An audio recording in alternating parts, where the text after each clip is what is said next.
physically capable controller that can be remote controlled from anywhere in the world for that matter.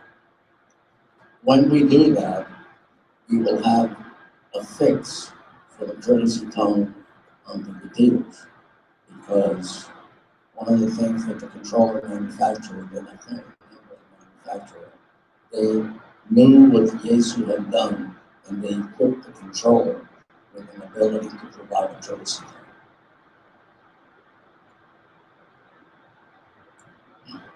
The side chair report, Harvey, the rabbit, is standing next to me, and they not see him. Some of you may not know about Harvey. Membership. If our membership chair, Glenn, will tell us how that's going. You want to do it from up here? In the meanwhile, I was about to jump ahead, but I need to keep to my schedule for a couple of things that need to be done.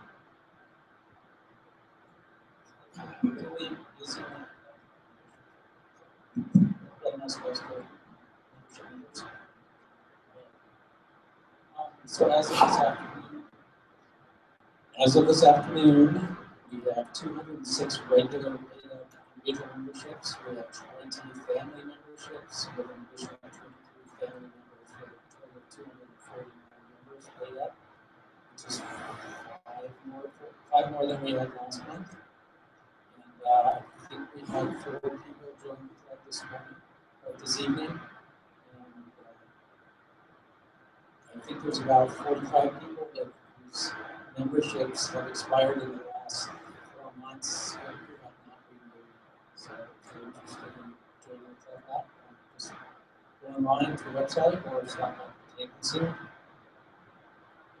And Len is too modest to indicate that he is sending letters and emails to the people who are lapsed to see if they want to rejoin, and he's been successful in doing so on several occasions.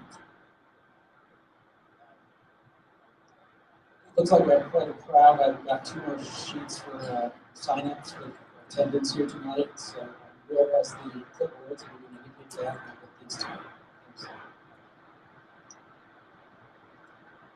2. Mr. Treasurer, where'd you go?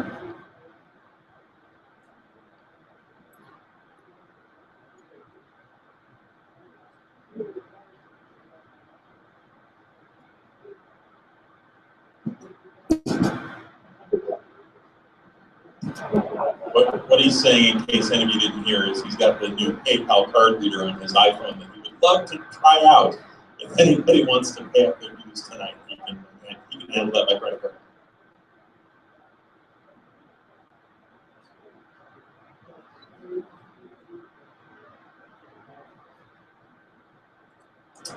Okay.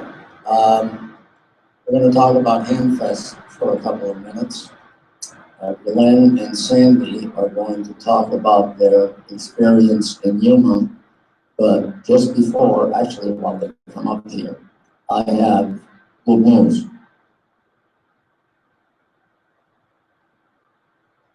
I won a brand new radio.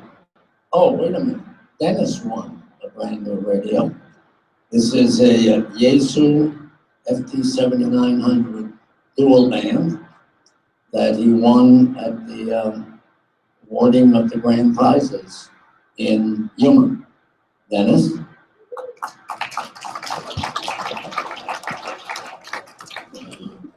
Where's our photographer? Our duty photographer?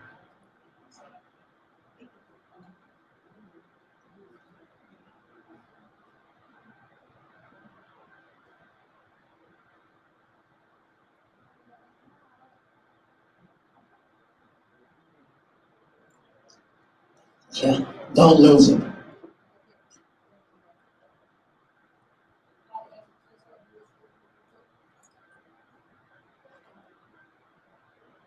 Any types you need a radio?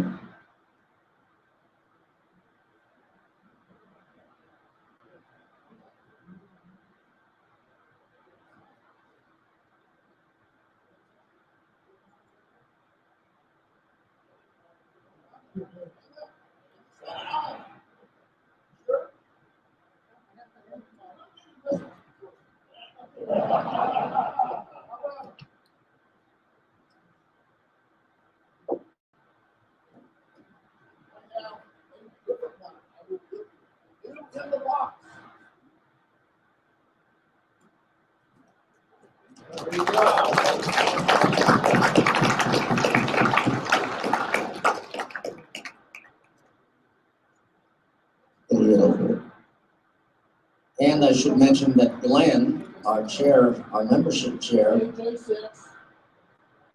NMY. Pre-programmed already for you. I changed, if you want me, I'll change the sign on this. KJ6 NMY is the proud recipient of the fine dual band.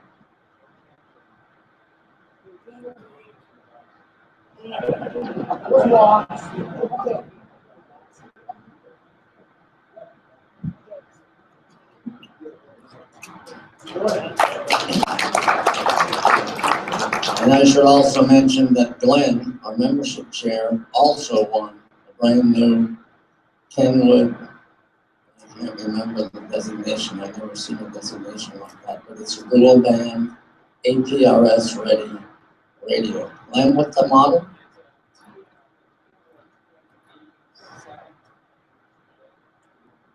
Kenwood 10 DMD 10 something A. I guess that they're trying to have more letters than a flex come from. See, it didn't attract any reaction. Glenn and Sandy are going to tell you about their experiences.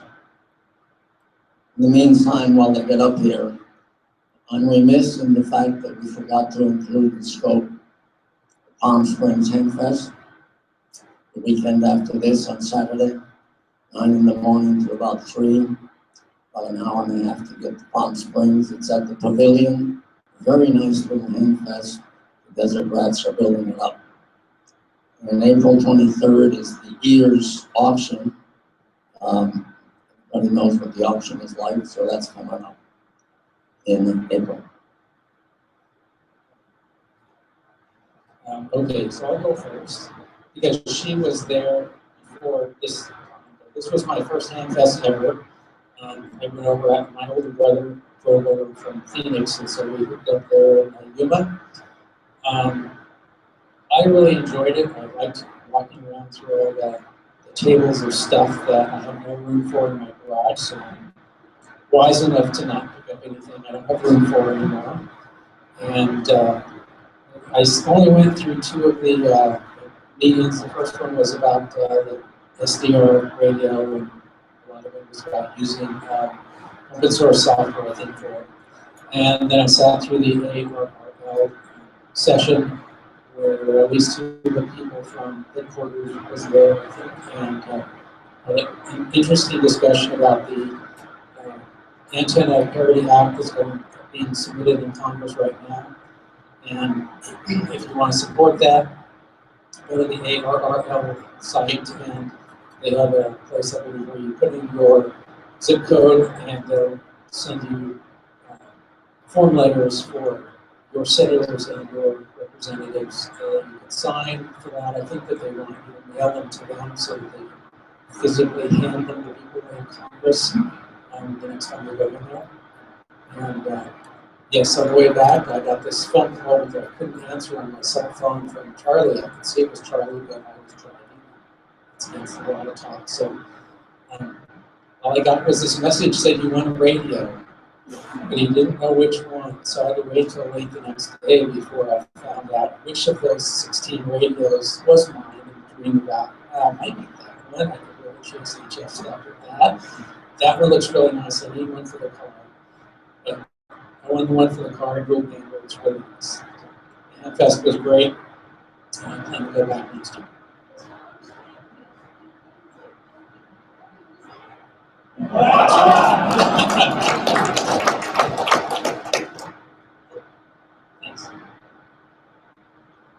Just to tag along a little bit, last year was my first year, so I kind of knew what to expect this time around. I went specifically because I wanted to attend a couple of the seminars. I did the SDR, and I also did the how to build a Go box, communications Go box, and oh my gosh, that was very interesting. I liked it. For someone who's not technically inclined, it was interesting for me. It was good to see a variety of recognizable faces, people I knew or had seen last year. I got to talk to a lot of people. I mean, it's a sea of RVs and a porcupine of antennas, but it was great. I think the only detriment with the fairgrounds being right across the street from the air station, we had to deal with planes going overhead, but as far as I'm concerned, that's a sound free. But I had a great time. Of course, I had to check out the vendors and everything like that. But and next year, if anybody gets a chance, please go out and check it out. While I was there, I went ahead and picked up the flyers to some of the other campus that were coming up. And I just wanted to mention to the membership, in case anybody travels in any of these directions, Scottsdale is March 19, Tucson is the 26th. Let's see, Crystal you already know about. The Nevada State Convention is in Vegas, April 29th, May 1st. Let's see, June is White Mountain. I'm sorry, which one? Okay.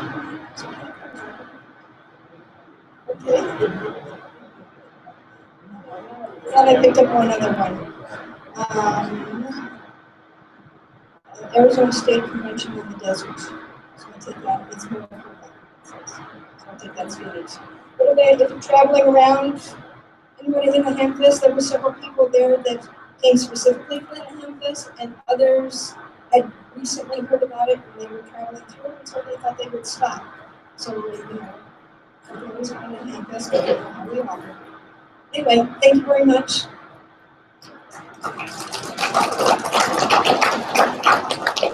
Thank you for those reports. Those of you that don't know me, I'm Joe, K6JEE, Kilo 6 Juliet Papa Echo. I'm the Vice President. And I just want to remind you that we have a field day coming up, and there's a work party, March 20th. We confirmed on that, Dennis?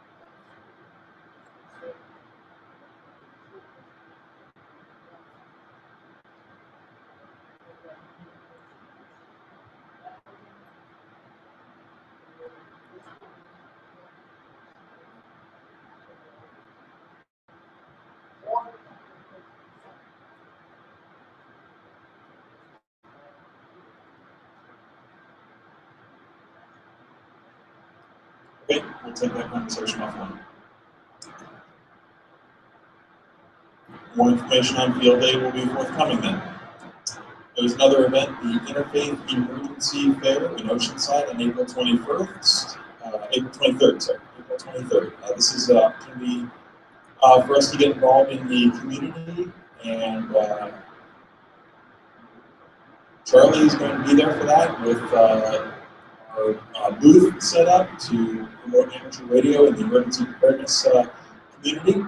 So if you are interested in manning that booth, please talk to Charlie and then 3B, and he can get you signed up and get you out there and have a great time. Charlie, you're going to say something. My intention would be, we've been doing a lot of similar things in Poway.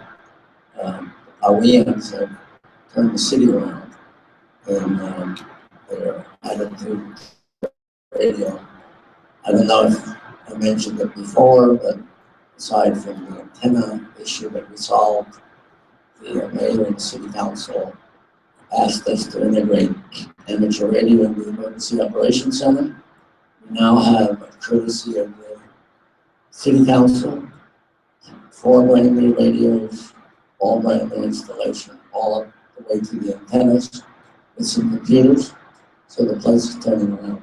One of the things that made that possible is we talked about Elmering, and we're starting to bring young folk in to see amateur radio. One of the things that I'll be interested in telling the people who show up at the emergency fair, we all know that ham radio is a communication system that doesn't fail, but we'll be trying to attract them to get some young folks involved in the hobby. Or as I've said before, in these days, the ARRL will simply publish a list of sign-in fees, and that's it. So if you want to help, I can use some help.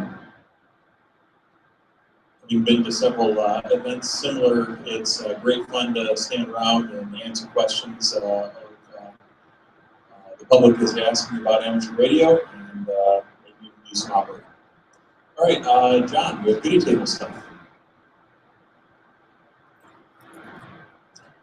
Okay, I have a vacuum tube for N6JO.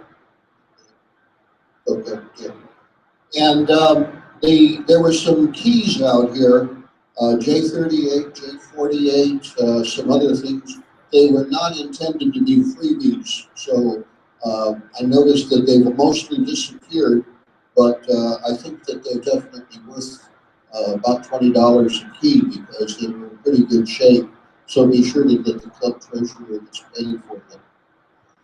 Other than that, Stan W9FQN up in Hillside Electronics in Valley Center made a big donation of coax cable fittings and wires and microphones and other assorted goodies. So I would like to find as many new homes for these things as is possible, especially the wire. Everybody's got to have wire in their lives. So you can come over here and grab all you like and find new homes for this stuff, except for the ones that are marked. Anyway, very good. And there's microphones, Heathkit original things from the Tudor, the Sixers, push-to-talk type microphones, ceramic elements, I believe they are, typical stuff. But all of it's in reasonably decent shape considering its age. All right. See John if you have any questions, and make those cables disappear. Nothing else, a good copper out of it, right? Okay, we have your board of directors. Mark is not here, KF6WTN. He's the site and technical chair. He's unfortunately traveling right now. W5NYV, Michelle. She's your scope editor. Kevin, one of the directors, KP6FRK. I don't think he was here tonight. AREDN's traveling as well. Your other director is John, AG7CJ.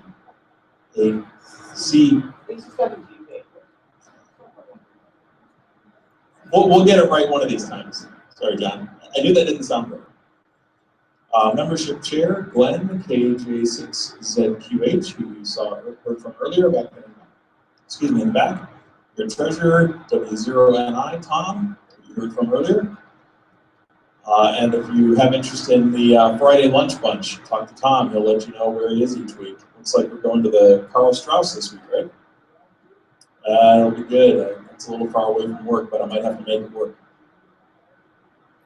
Okay. Good deal. Secretary, KK6EED, Sandy, diligently taking our minutes here.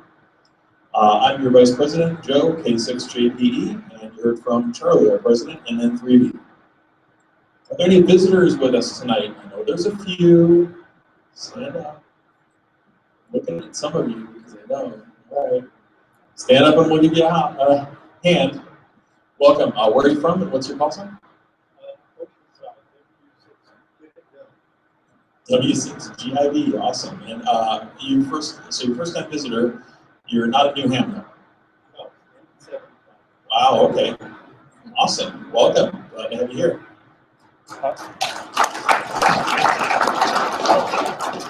I'm Bob, KM6 AFM, Escondido, new general, new licensee as of February 2. KM6 AFM, was it? Yes, All Escondido. right, welcome. One more. Any license upgrades? Extra, fantastic. And the big question, did you keep your call sign or are you asking for a new one? You changed it, okay. What is it? AI6NY, November Yankee? Awesome, congratulations. Any other license upgrades? Ham? Oh, you're working on it. Okay, fantastic. This is Rose. Okay, Rose, well, we'll be looking forward to hearing you on the air. Anybody else? I saw Dennis had a hand.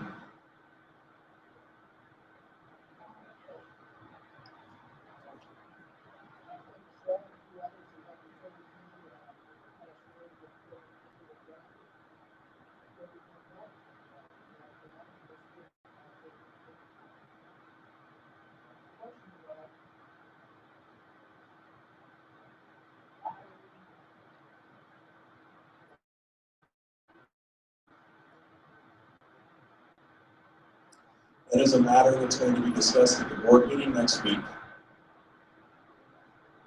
No, sir. It needs to be discussed by the board. It will be discussed by the board at our regularly scheduled board meeting, which will happen next week.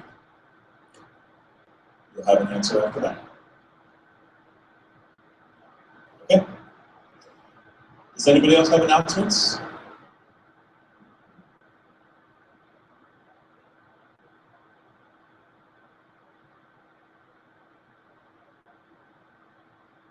That is correct. Okay.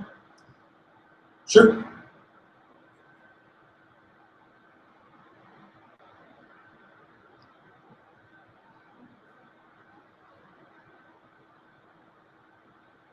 So Michelle will be at Dayton talking about AMSAT Phase 4 and about our club and everything that we're doing. And Charlie will be there as well. Fantastic. AMSAT Tapper Joint Banquet on Friday night. Okay. Brag about us, yes, please do. Hopefully our we have a bunch of new repeater stuff going on.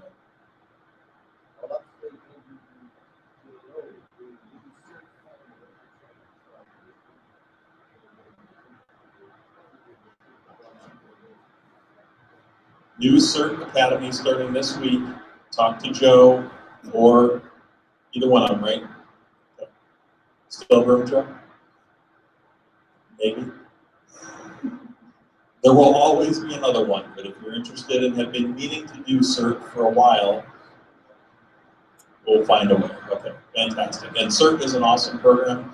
I myself am a member of Oceanside CERT. Great program, great opportunity. It's been nothing but a positive experience. Okay. Hearing nothing else, we'll go to our program. K6AH Andre at the AREDN project.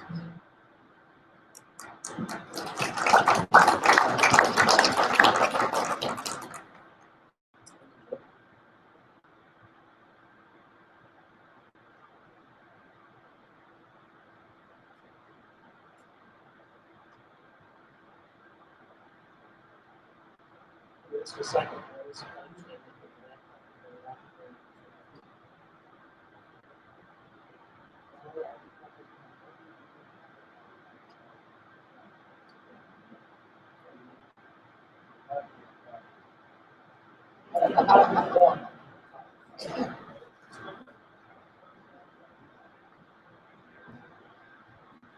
You know, that's funny. You should mention that. I read an article in the newspaper,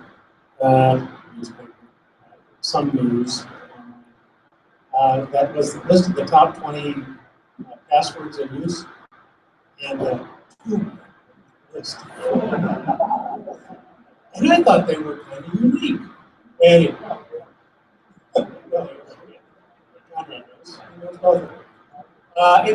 first of all, let me say thanks to the board. It's my pleasure to present tonight. Some of you may be getting tired of hearing about this subject. This is the third presentation I've done on national networking, but I'll assure you at every step, the technology has evolved immensely. And tonight, the presentation will reflect yet another huge step in this technology. A little bit of background on me. I've been a club member for many years. Ham for 45 plus, I'm in an extra class. As you can see, I do VHF and VHF mobile. My shack is generally torn apart working on one project or another, so I never seem to find the time to stabilize the shack to do anything in particular. But I do have some notoriety for those of you that are VHF contesters. I did take the AREDN June VHF contest first place in 2015 in the mobile class. During the day, I'm a compliance consultant for AREDN Labs. When I work at home, I do follow it. And I'm the AREDN project manager. Now, I need to spend just a second on defining the distinction between the AREDN project and what we're going to talk about tonight. I think when you hear the term AREDN project, that's a software development effort. And it's the group that makes the technology work and enables the implementation of that technology. But the project itself doesn't implement the technology. So when you don't hear the word project after the term AREDN, you'll know it refers to an implementation of one sort or another. And you'll understand a little bit more about that as the presentation goes on. And I'm also take as a personal project to implement the San Diego AREDN backbone implementation, which we will talk about. So I want you to sort of imagine, if you will, this hypothetical scenario. There's a huge earthquake in Southern California. Ham groups are deployed. In fact, Ned Worker and 3TWK is assigned to a triage center, and he brings with him a Go kit that includes a high-speed AREDN node.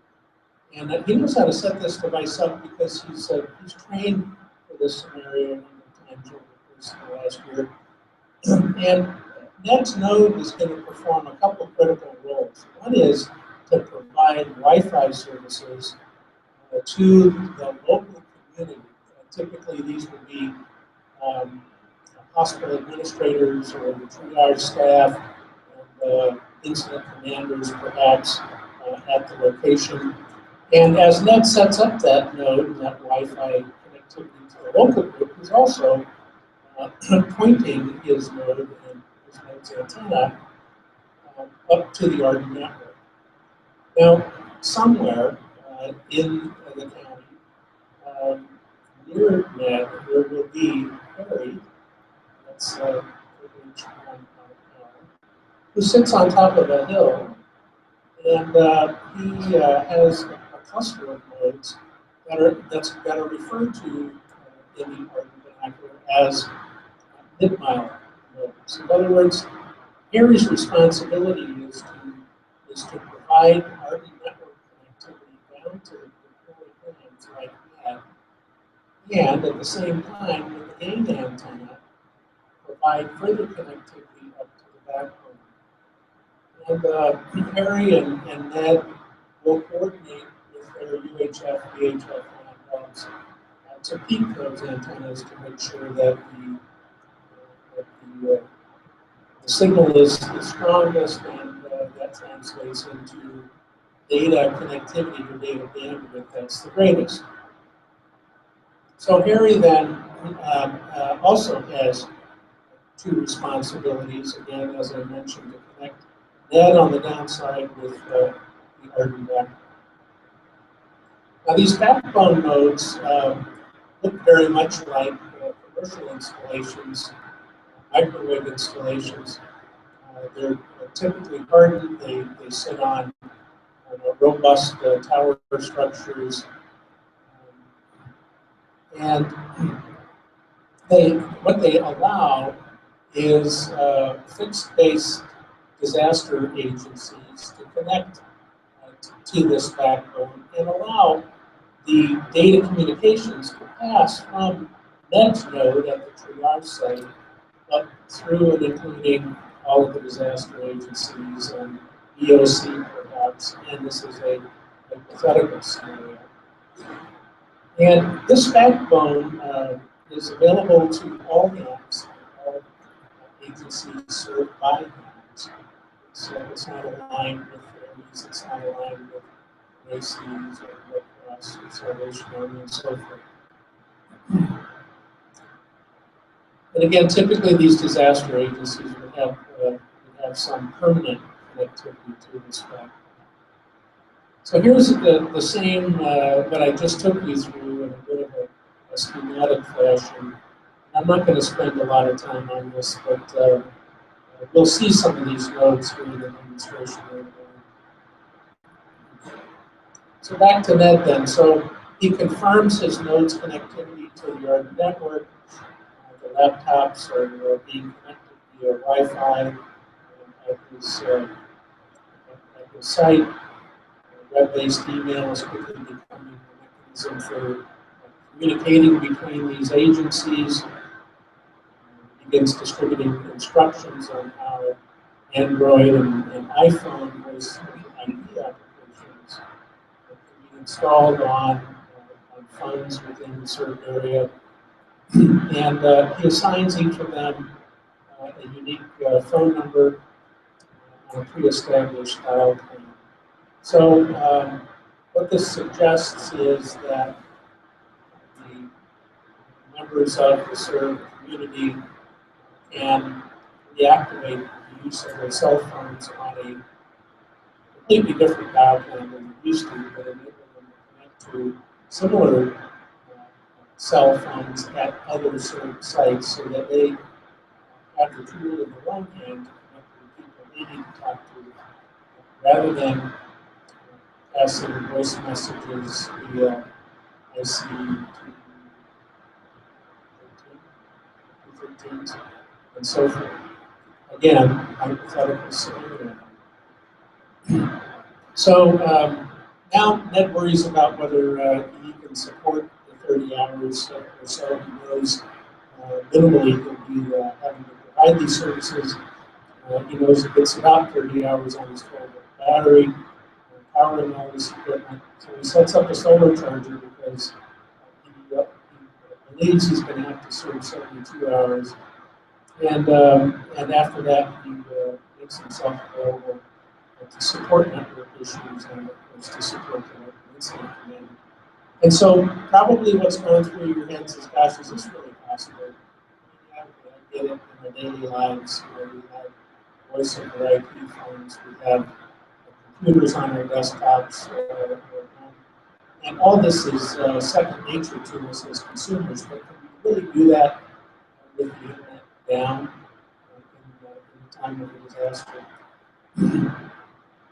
So over the course of the last few years, the AREDN project has really changed the art of mesh networking.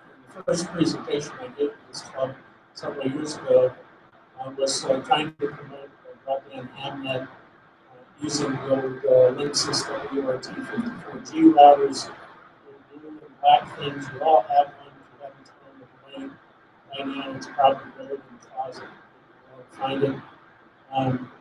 Those things were really the genesis of this technology. And the group that was developing and promoting that at the time was based out of Austin, Texas.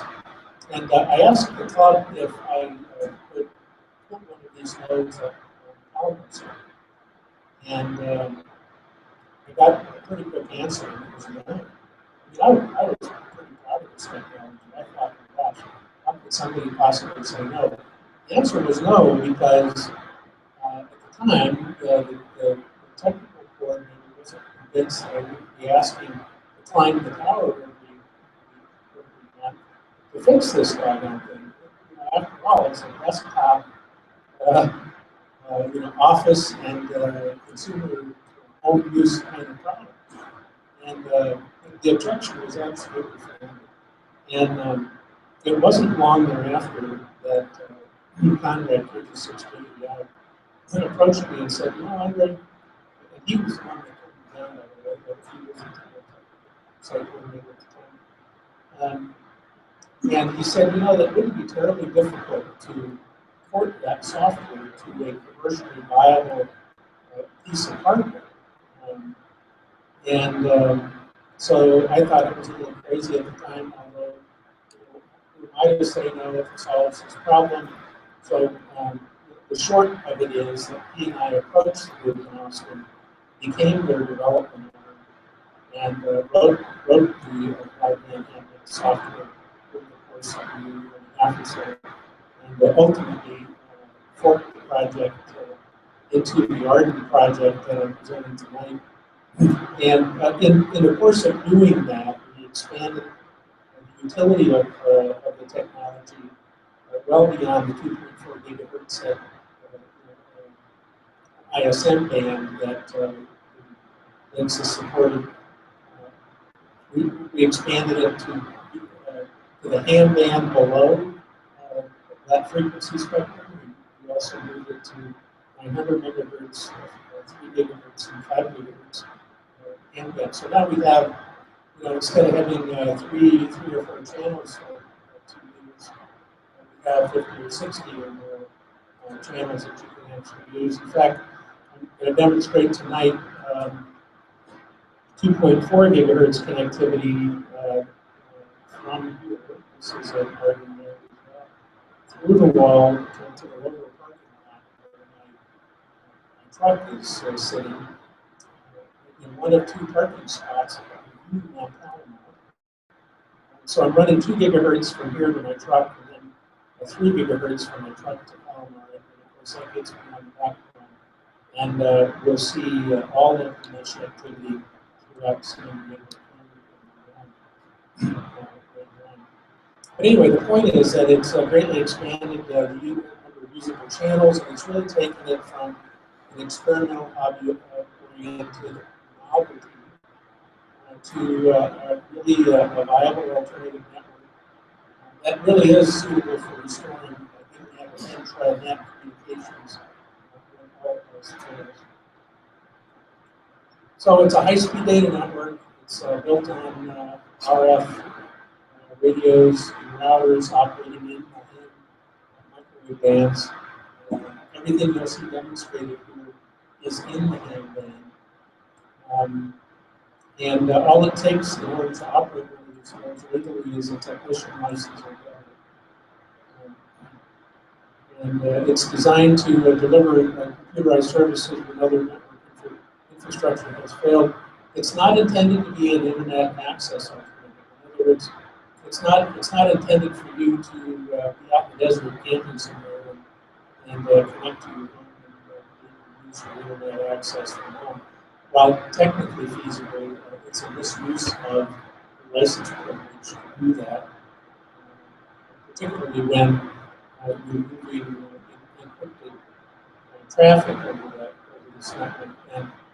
And you can't get on the internet today for more than a couple of seconds before you HTTPS in your little browser, and that OS means that it's encrypted. So you need to be very careful about that unless you're not concerned about somebody taking your license away. So here's some supported devices. I've got some show and tell here. I'll pass around. This is typical equipment we use. This is called a ubiquity bullet. It's a single channel device. It's like more about that later. It has an Ethernet port on one end and an RF connector on the other. And in between Ethernet interface talks to a Linux computer, a powerful Linux computer, which controls a software-defined radio. And outboard of it is a strip-line amplifier. All of that is contained in this package. This is a 0.6 of a watt, and with the proper antenna, has a range of 20, 30 miles or so. This is a ubiquity rocket. Happens to be on the 5 gigahertz band. This is kind of the standard sort of workhorse for the technology. This radio has 2 antenna connectors on it. It has 2 RF paths out of it. And you would think that would be for diversity. It really isn't diversity. It's intended to support 802.11n. And for those of you guys that have a computer that has, you know that n means super fast. And the way it achieves super fast is it uses one of these RF chains in the vertical domain and the other one in the horizontal domain. So that if you can pass, say, 56 kilobits effectively in vertical polarization, yet we know that if you go to horizontal polarization, you null out the vertical signal. And then in the horizontal polarization domain, it puts another 56 kilobits, or kilobits, and megabits. So together, that technology effectively governs the throughput.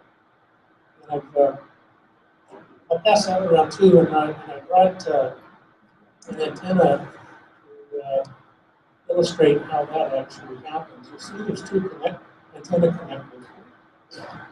So this is a 120-degree sector antenna. It covers an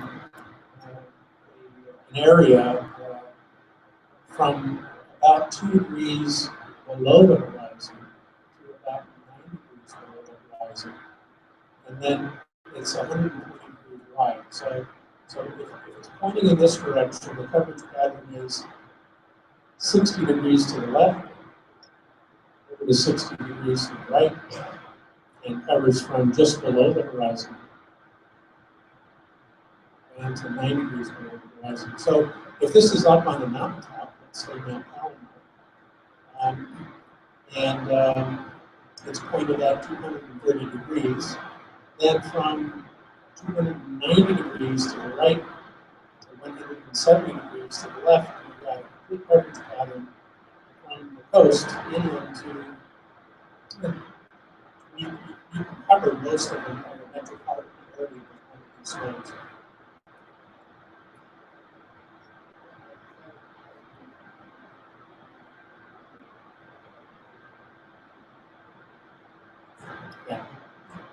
Yeah, and we looked at putting one of these up at the PARC site, and it ended up not being, it didn't fulfill the primary requirements that I had. So it's the node I have on Palomar is not far from the PARC site, but it doesn't suffer the same disadvantage to the north.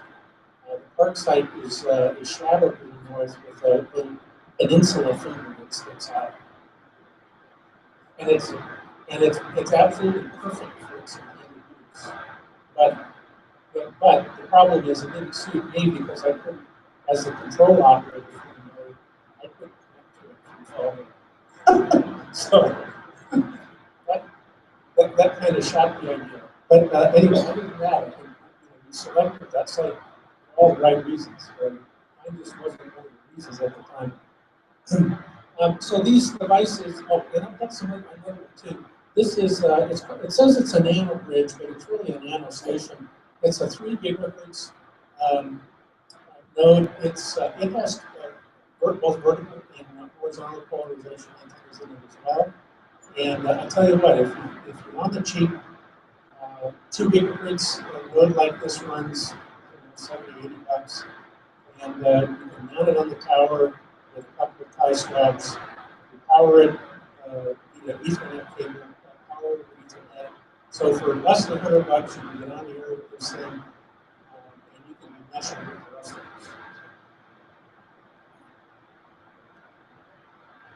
us. Don't steal that one. That one's not mine.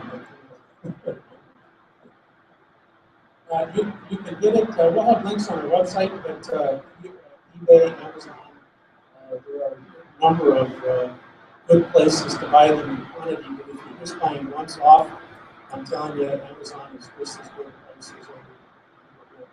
And anyway, the specifications on these things are really robust. So you'll remember that Linksys device was a home or office kind of environment. Look at the temperature spikes on this thing. -40 to 176 degrees Fahrenheit. These things are intended to survive. And the power output on them, some of them are as low as a couple hundred milliwatts, and they go all the way up to 630 milliwatts, which is like real crazy. And that's a lot of power in this business. And the reason it's a lot is because the antenna gains are quite high. The 3 gigahertz node that I have on my truck, which is similar to that big dish you see, the largest of the dishes there on the right. That's a 26 dB gain.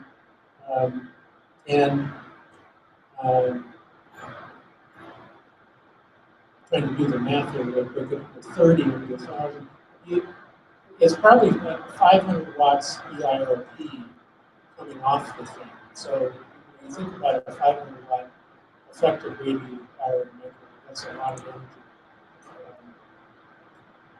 Okay, so what are some of the potential services? I'm going to go through these real quick.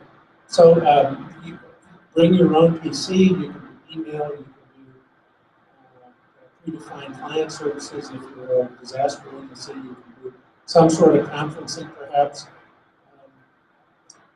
You can do SIP-based direct dial calling with voice over IP phones, that kind of thing. There's some limit to this, and it's easy to oversell this thing when you think all these things you can do on the internet. From a practical standpoint, hams are not building particularly good links when they put meshes together. So when you buy one of these things and you connect to something, you say, oh, that's cool, I'm connected. I can see all these links. Well, unless that connection is really good, it's not good for a lot. Right? So while it might do text-based things fairly well, it doesn't do video and it doesn't do voice over IP audio real well, unless it's a really good solid connection to a node that is also a really good solid connection. So it's kind of business is kind of like playing a guitar. There are a lot of people that know how to play a guitar. A few of them know how to play it really well. If you want this thing to work and to deliver services like you're used to getting from ISPs and the internet, then you have to learn how to play this technology pretty well. Okay, so the AREDN project now is adding things like simple network management protocol to manage the performance of a network like this. And we're doing a new product called Mesh Chat, which is an announcement and messaging application for it. And let's look at what's being leveraged locally. Some of these folks are here today. Gene WB9CO Lives from years ago, and more recently with his work with Raspberry Pi and mesh networking. He and CAP, KA9CAP, are both heavily involved in. I got those backwards. Are heavily involved. Joe, I'm sorry. I'm sitting here looking right at you. I'm sorry. Gene and Cap are in Denmark, and they're doing a bang-up job for Denmark, sir. And Joe, that's his JO, one of our club members, is doing a bang-up job for Oceanside. And these guys, they didn't stick their toe in the water; they jumped in with both feet and killed them. So, that's how to do it. Races in Orange County, 86XE, we have to be developers on the project. locally for him, he's working with the Orange County Sheriff and is integrating very tightly with them. They've got Bluetooth antennas on county buildings, and we're working with them left and right. Now, some of you may remember me from work I did many years ago with the ones, and just to prove that not everything I touch turns to gold. I am personally challenged to exploit this technology in support of these 150-mile foot races they do in the back county. So while this hasn't actually happened yet, I'm hoping that in the next year or two, we'll actually be able to lay down a network in the wild and do some really cool things for those groups. Say again? Oh, okay, very good.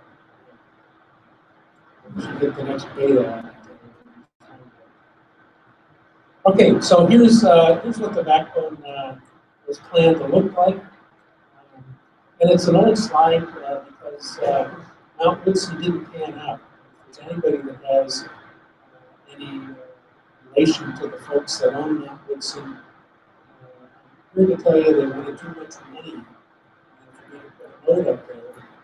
And it's the only road that has even asked to charge me money. I guess I'm shaming them a little bit, so maybe they would consider. But we do have Palomar, and with those two nodes, well, for example, here's coverage of Palomar. Now, you may remember that schematic diagram and Ned and Harry and the very specific roles they were playing. These are spots where Harry can reside. And from any of these green spots, he can be stationed to connect the backbone to people that are serving agencies down on the ground. Now, I will say that because I got everybody all excited and mad about 2 gigahertz going all the way back to the INSYS era, I remember my first presentation, a lot of people bought 2 gigahertz here. And a lot of people don't have a lot of mesh activity in their area. So while that schematic diagram shows that Palomar only supports 3 gigahertz, I also, for the time being, have put a 2 gigahertz sector antenna up these nodes so that you can take any 2 gigahertz radio and point it directly at one of these backbone nodes, either Palomar or OTI, and you can connect to the backbone. Now, please remember this 2 years from now when I take down the 2 gigahertz node, because I really do need to build this tiered structure in order for this mesh to work effectively and efficiently. So as these mesh areas get built out, I'm expecting the mid-mile node to cover a smaller geographic footprint and have a 3 gigahertz node going up to Mount Palomar or Mount Hotel.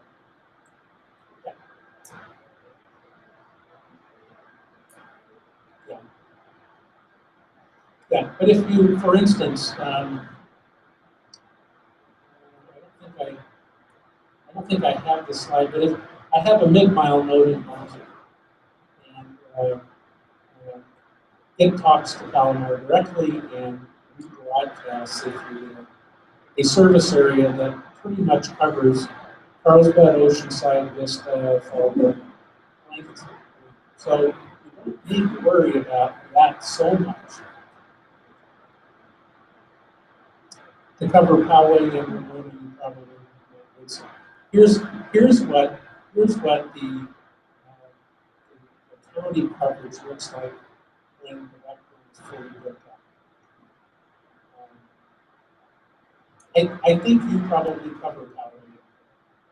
I don't think you need to see it. But until then,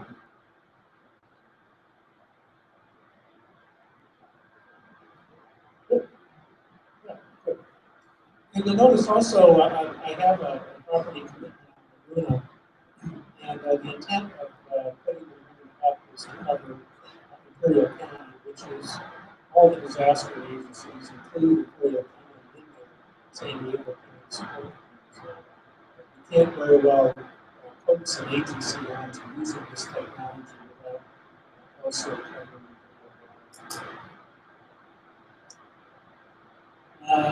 Let's see, why did I put this one in here? So you'll notice 3 gigahertz across the backbone at the top, and also going down to the right, 3 gigahertz down to Harry, and then from Harry down to Ned, 2 gigahertz. But with this temporary link off to the left, allowing you to connect the 2 gigahertz node directly up to the left. All right, this is what it looks like today. Palomar and Otay are the backbones, and their mid-mile nodes and Bonzo at a Qualcomm building in Serena Mesa, and one in Tijuana. I don't think it's operational yet, but Tijuana will cover Coronado. There's a group of hams that have put something similar together. It's not really a ham radio project because it's all done Part 9, Part 15 space, so it doesn't utilize any ham frequencies and doesn't take a license copy, but nonetheless, it's a pretty effective frequency microwave-based data network. So we're talking about parlaying and coming up with some gateway between them. Anyway, that will be how the 2 gateways will be and then South Bay, I have hams under the process of purchasing and getting those set up here too. So we cover Fallbrook, Oceanside, and all these represent mesh groups that are doing something with the technology. So let's talk about how this gets leveraged regionally. This is a similar coverage map of Orange County. I mentioned Joe, 86XE. Was working with the RACES group. He has a fabulous site on Pleasant's Peak, which overlooks Corona. You can see the little plus sign there just to the right of center. And it does a marvelous job to the west, covering all of Orange County and a fair bit of Los Angeles County as well. He has another similar map that I don't have a slide in this presentation, but that starts where it starts getting yellow, just directly north, and sweeps all the way to the right, the Riverside County as well. It's a marvelous location. And so Orange County is very active. And then during the election last year in Florence, there was a meeting that I put together of people that were interested in doing similar things in their counties, and it was amazing how much of this activity was really underway. So we had representatives from all of the counties in red. And as I was reaching out, I was extending invitations to going all the way as far as into New Mexico. All of them have projects like this underway. Some of them are not able to get together for this Western U.S. Meeting discussion on setting standards. But by this time next year, I fully expect that we will have all those operational. I've taken a stab at estimate coverage areas. I think that's partly kind of our guesses. But we will have a Mexican border, at least all the way up to San Francisco. And we have received some acclaim. Some of these are old, the International Association of Emergency Managers Award the project back in 2013. U.S. And Global Technology Awards for Technology and Innovation. That as a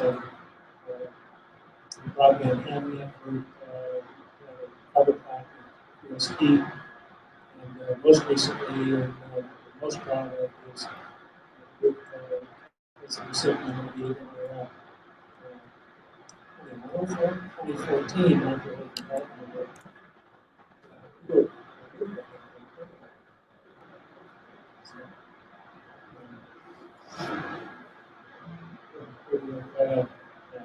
we use so how do you get involved? Well, there's lots of things going on. In San Diego here, there's a mesh group that meets the second Monday of the month. We're currently meeting with Palomar at the City Hall Annex. I have some business cards up here. If you'll grab one and just drop me a line, if you're interested, I'll send you an invite and get you on the email distribution list. It's really a good meeting. But it isn't about the AREDN project, and it's not about the software development. It's about how people are using this technology throughout the country. Every month, my favorite part is the roundtable. We talk about new things that we're doing. It's pretty exciting. I might also point out, it was brought out earlier, Charlie mentioned it about getting your hands in.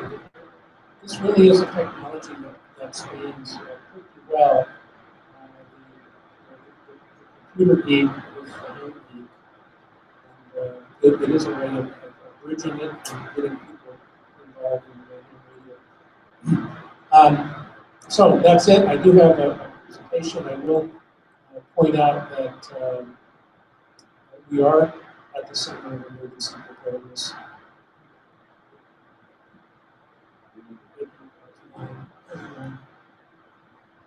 Okay, so the first thing I'm going to do is sign on to this web browser, which I just did. And it looks a lot like a desktop router. It is. You strip the software out of it, you put in AREDN software from the AREDN project, and this device is new to the project, and as you can see, it's still being tested. It has been fully checked out. It will be fully supported in the next release. And some things to point out. I see the noise floor here is minus 92 dB. The signal strength is 63, giving us an SMR signal to noise ratio of 29 dB, putting the signal about 1,000 times above the noise. That's a very strong signal, and we expect very good data throughput. And I show you have a bit of a diagnostic tool here that ends up being very handy. What this is doing is it's measuring the noise floor in the signal every second, and it's charting it. We can look at this both in real time, or we can look at it in archive. This is the signal that is emanating when it's connecting this device to my truck. And you can see here over the course of the last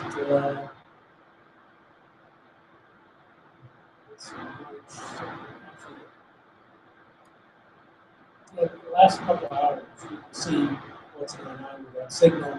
Some of it early on was me maybe playing the antenna on the truck, kind of sweeping it back and forth, and finding the sweet spot here. You can, if you find an area that you want to look at that's really interesting, look at it in detail, look at it. Anyway, just a real handy graph. And since you're only connected to one station here, this may be quite as interesting, but I'm going to look at the mesh status. This is my current neighborhood has. This is the node of the truck. And here are all the other nodes that are somehow distant from that. This is the rocket dish that's going up to Palomar. Here are some Palomar nodes. We'll look at those in just a second. Here are some multi-nodes. Multi. I said I had some nodes in Monza. They're on the hilltop called Sleeping Indian. Here are some of the Qualcomm nodes. Here are the Qualcomm nodes, the radio target, on a terrestrial pointing east, south, north. We also have a 5 gigahertz node. You can see these are kind of bouncing around a little bit because the routes between all these nodes tend to change as signal strengths decrease and increase. Let's see, I see Phil Karn has a site here, KU. He's got a couple of numbers like that. N6JO, this would be the Oceanside CERT group. See, Dennis has a couple of nodes. J, DMR, this is the Delmar group. We have the fairgrounds, the EOC, the annex. We've got some nodes dedicated for various purposes, and a couple more of the Oceanside nodes. So there are also computers that are connected to many of these nodes. For example, on Mount Palomar, I have the ubiquity switch.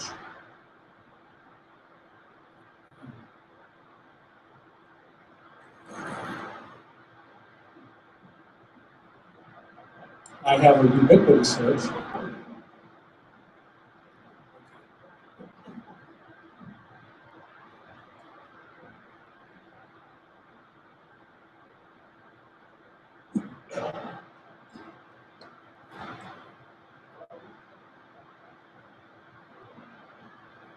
That's not the one we use today. Yeah.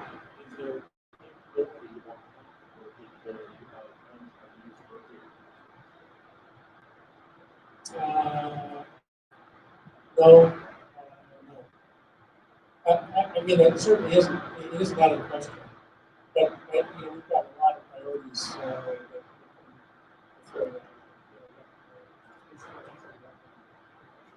Yeah, he might say yes and do it anyway. So that's the thing about managing a project like this. It's kind of like herding cats. Yeah.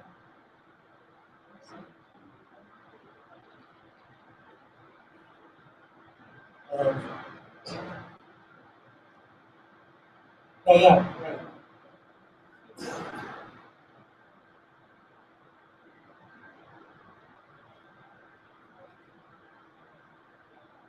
Yeah. I'm not right comment on that. I don't know. But I understand. I can be sensitive. Phil's shaking his head. Conrad's shaking his head. So I don't know how to respond to that. I encourage you to talk to those guys. If these guys are issues when it comes to that. I agree with you.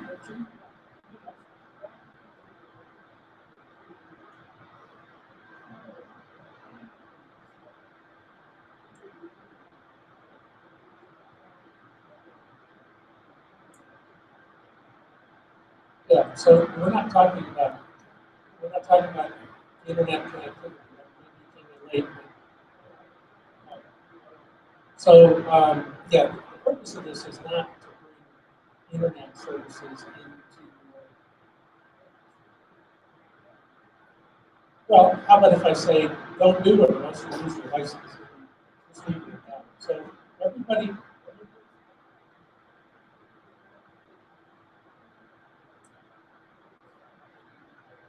you may think so, but that's not the purpose. I mean, if you end up choosing to use it that way,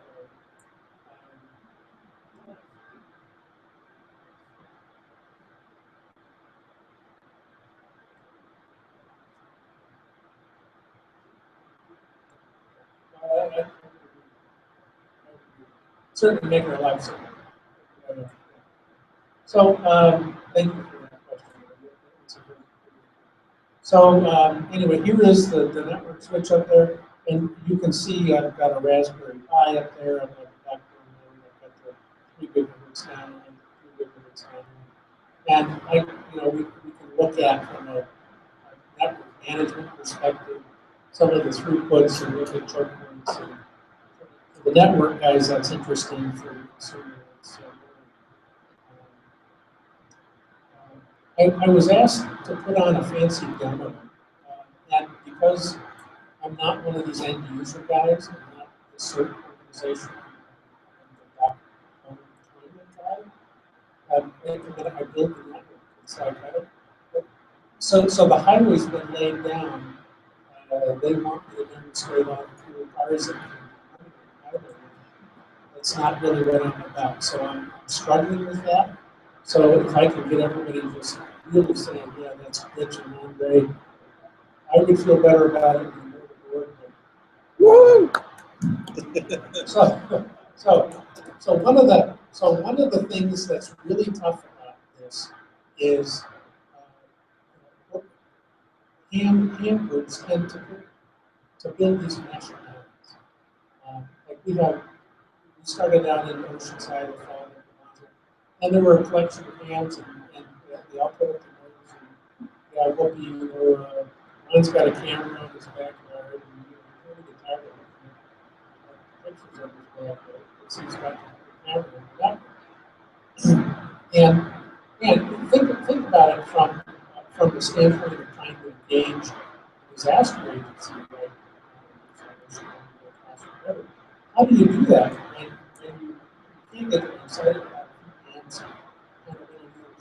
And you've got to be able to show them the utility of the broad network. So the way you do that, the way we have done that, is we can tunnel from mesh island to mesh island to give at least the impression and give the function of having a ubiquitous network across the county, even if in reality it's the sum of several pockets. But that also gives you affords you the opportunity to start investing in some of the network services, like putting up web servers and voice over IP phone servers and conferencing servers and those kinds of things that you would struggle to justify from a financial perspective on the basis of these international ones. But if they're all connected, maybe somebody would be willing to front a few bucks to see what those services can do. Well, so what all this is leading up to. Find it. I have at my home.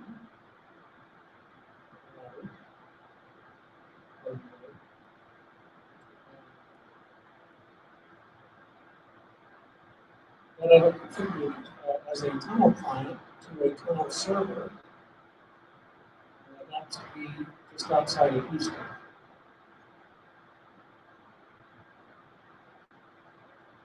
So what I'm doing now, because my node is connected to the internet, and as you see, I have some credentials here.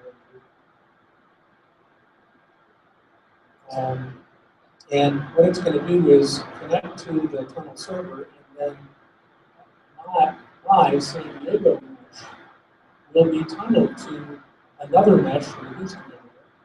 And as it turns out, that Houston area mesh is also tunneled to Bourbon, Virginia, Bethesda, Maryland, other areas throughout the country.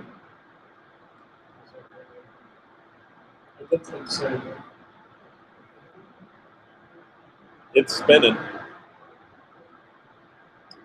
So what I'm doing is I am tunneling ham radio traffic over the internet through a secure tunnel. That is encrypted, but that's on the internet.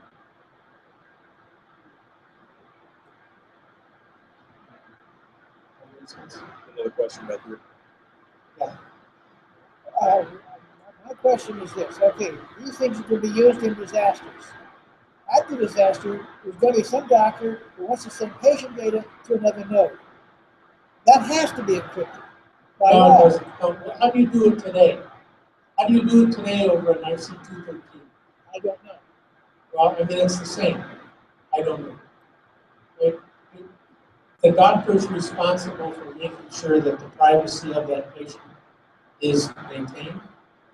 And if he chooses to use the patient's name on a handwritten IC213 and asks the ham to convey it to across the communication channel, that's his responsibility. It's not ours. We accept the traffic that the medical providers are providing us. It's not, we are not a service provider that is certified to handle and certified as being responsible for maintaining any major pipes at all. Never have been, never will be. Oh, yeah.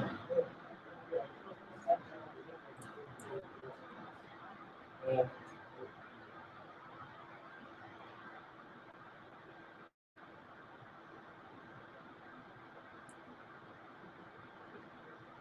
Yeah. Well, I mean, I have been on the phone with somebody having discussions about this. Uh, the ARRL will never suggest that we put ourselves in that position. We can't accept the liability for it. We have no training in the area. In order for us to be used in that fashion, we have to have a contractual agreement with the medical service provider in order to have the authority to pass the information. So we don't get into that at all. So whatever you are told to convey over the VHF radio, you would convey. Likewise, whatever he chooses to put in that email, he puts in that email. It's not our rule. Okay, so notwithstanding the difficulty that I just had, we did connect. And you can see a K5DLQ as a number of them. That's Houston.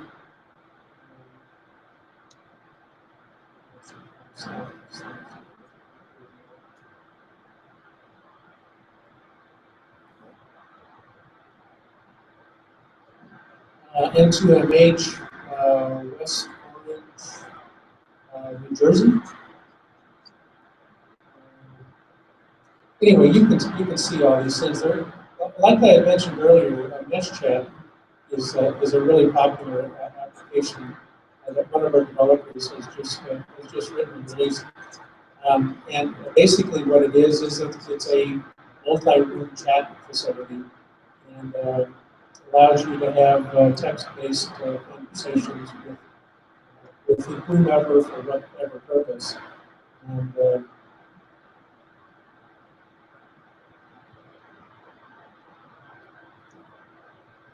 and it will update you in a second. Okay, so here I am. Here are currently the other people that are connected. There's a message box. It should be, here's a list of messages as they have been scrolling for the last couple hours. And this particular version I connected with doesn't have the new channelization feature where you can filter based on a room or channel as it were. But so anyway, there's another utility that hams are currently finding very useful. Let's have a look at. Let's see, tie back.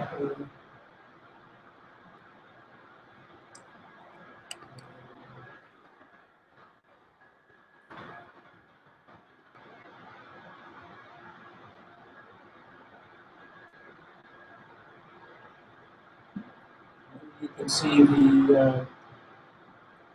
the nomenclature here reads OT for OTI, 2GL, or 2G, which is the 2 gigahertz node.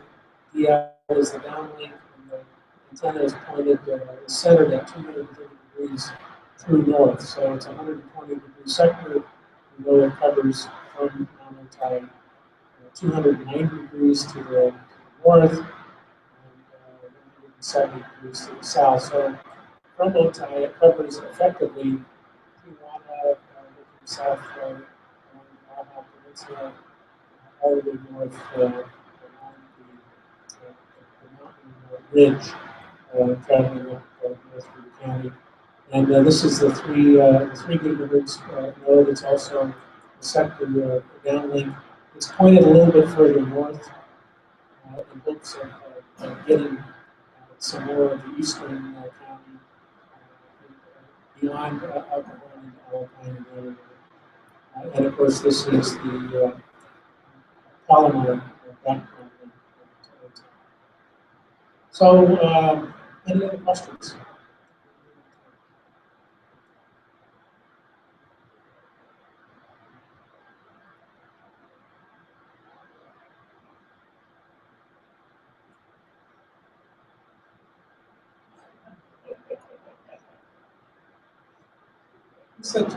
He said that it's completely closed. I mean, Arden was going on.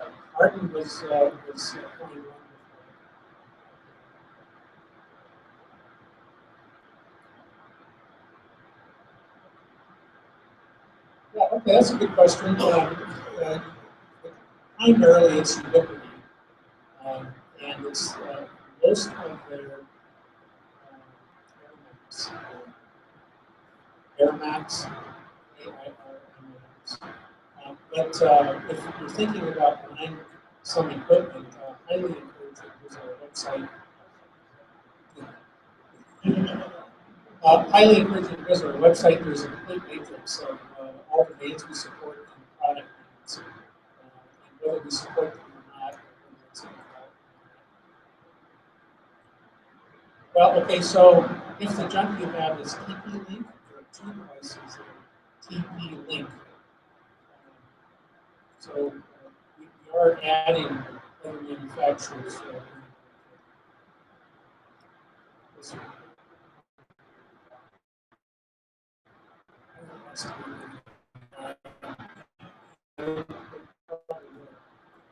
They'll probably lock it in 5 years.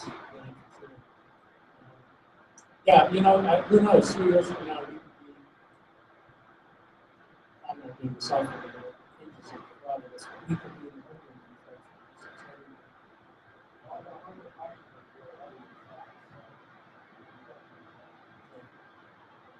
I mean, that part of it doesn't scare me because I've been there.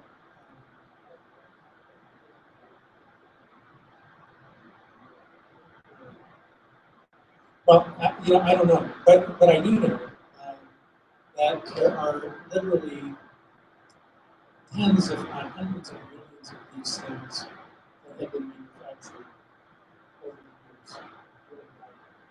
And even today, we're seeing current generation product coming out of service to be upgraded, and that stuff is completely usable.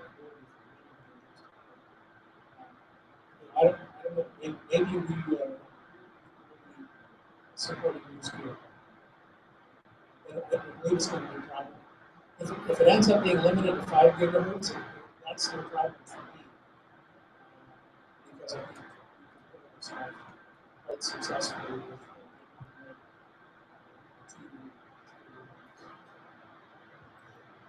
yeah, the other thing that's happening on 5 gigahertz, on that little band segment that we have just north of IXM band, is all the new automotive applications. Right like that.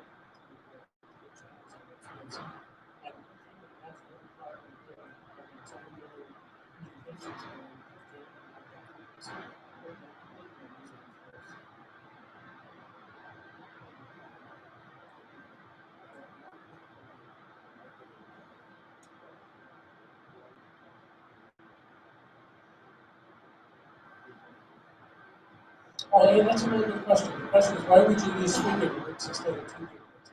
Is there something about the nature of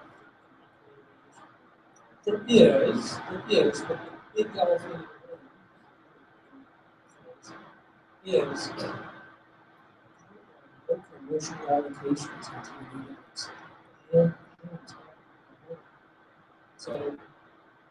So when I'm up on a mountaintop and I'm trying to find a usable channel on 5 gigahertz, I'm struggling.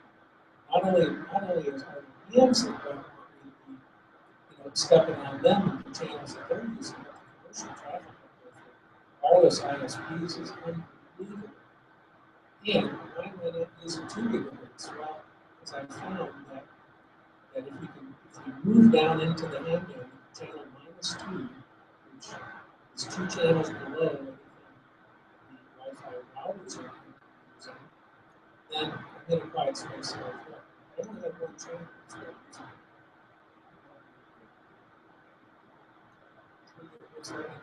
Because you end up stepping on yourself. Yeah, yeah.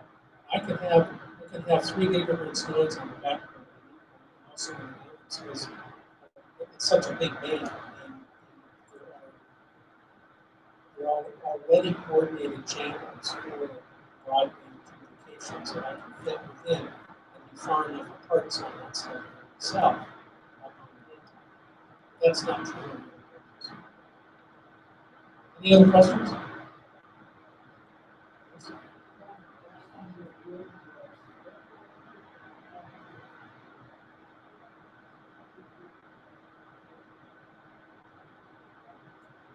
Yeah, you can have. Yeah. Well, and Conrad has been a very, very big part of that. I mean, he's the chief architect of the project. If it hadn't been for him challenging me at that point, even didn't turn down for putting a link system on Palomar. It hadn't been for that. Yeah, this club has spawned just an amazing amount of talent, amazing amount of positively impacting projects for me. So, you guys, phase 4 project. So, anyway, it's a pleasure to be a member, and it's a pleasure to be able to speak to them. So,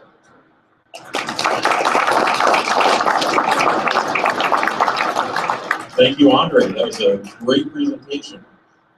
We live streamed it on YouTube, so I'm not sure how many people watched it on YouTube from home, but it will be archived on our YouTube channel, so you can go back and review it at your leisure.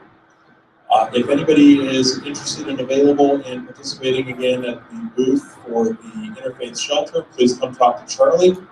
And the same thing with, we will have information forthcoming on the field day work party. You can contact the board at palomar.arc.org is the email address, and we'll be happy to get the information to you as it becomes available. And that is it, right at 20:59. Should talk for another minute. To be fair, I was kind of encroaching on this space. Thank you all for coming. Have a good night. Be safe. 73.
I have a 200 megabyte.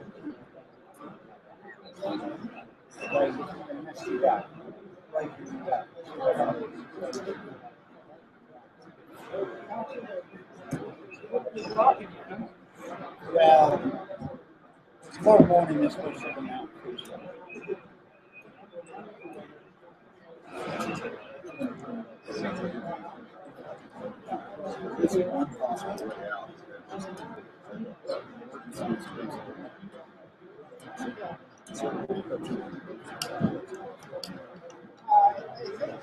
I didn't really want to